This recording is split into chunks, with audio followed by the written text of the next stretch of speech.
Our nation on high alert all summer for any threats during this busy travel season, like this one we saw in Ohio over the 4th of July weekend, grounding this plane. It serves as a reminder for us all to report anything suspicious. 7 News investigator John Ferrugia has been spending time with some of the local and federal officers responsible for keeping us safe and finds that most bombings have nothing to do with terrorism. Fire in the hole!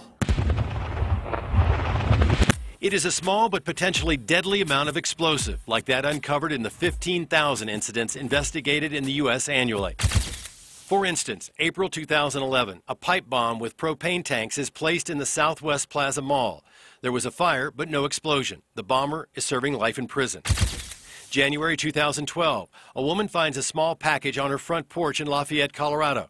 She takes it to the car where it explodes, causing serious injuries. The crime remains unsolved. And then there were the well-documented deadly backpack bombs at the 1996 Olympics and the Boston Marathon, combining for 5 deaths and hundreds of injuries. The bad thing about bombs is it's up to the ingenuity of the bomber themselves.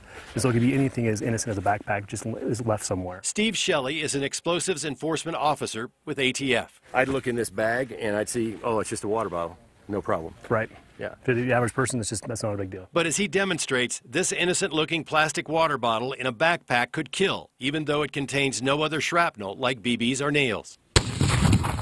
We treat everything seriously.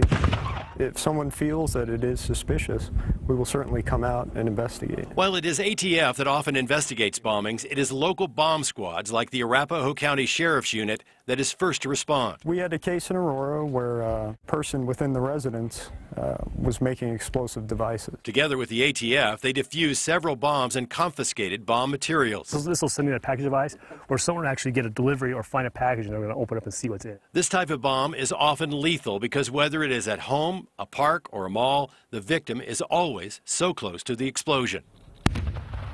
And you wouldn't call that like a large explosive at all.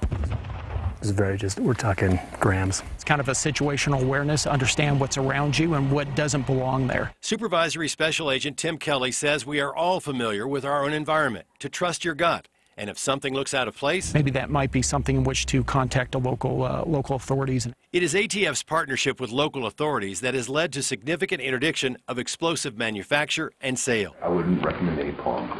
Now, I know how to make all of these. I can make them for you with a fuse or without a fuse. This ATF video shows an undercover agent and an informant negotiating the purchase of bombs from Richard Sandberg, who in 2012 was making explosive devices in his Morrison home.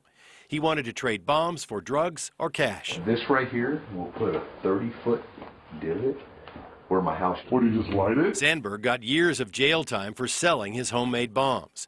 It was an investigation that began with a local tip in Denver, but it could have come from anywhere. We're very thankful when we get the call. That means people are out there paying attention to their surroundings, and they're obviously concerned about the well-being of others.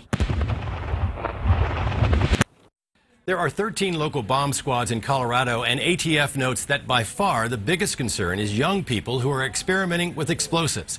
That makes up a good part of the 500 incidents a year in our state and can put families and neighborhoods at risk. So the message is, if you see something suspicious, out of place, maybe at the park, the mall, or the airport, or even something concerning going on in the garage next door, make a call.